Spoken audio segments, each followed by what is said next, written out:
Cette semaine, on vous propose de revenir sur l'actualité de la fin du mois d'août dernier.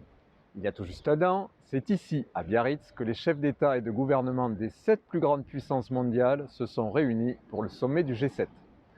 La ville était alors ultra sécurisée, avec près de 10 000 forces de l'ordre mobilisées pour un week-end prolongé de relations diplomatiques multilatérales.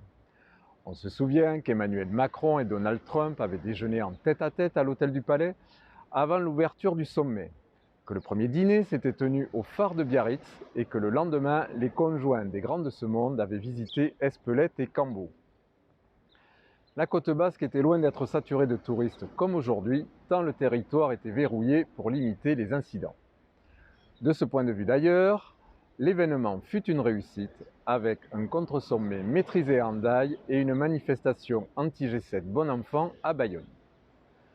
Un an après, que retenir de ce sommet pour le Pays basque? Il y a eu les images d'un Biarritz ensoleillé et apaisé reprises par tous les médias du monde. La reconnaissance d'un Pays basque terre d'accueil aussi. Mais qu'en est-il du rayonnement international dont devait bénéficier le territoire après ce passage en Mondiovision relayé par plus de 2000 journalistes? La gastronomie française a été encensée après les repas officiels mitonnés par André Rosier et Cédric Béchade notamment.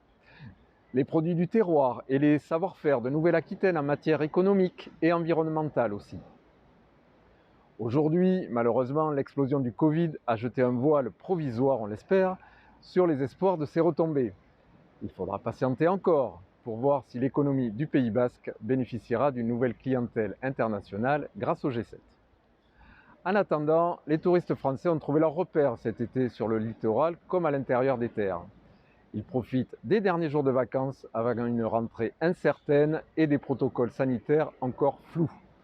Au moins, pour ce dernier week-end du mois d'août, il sera plus facile de circuler sur la côte basque que l'an dernier.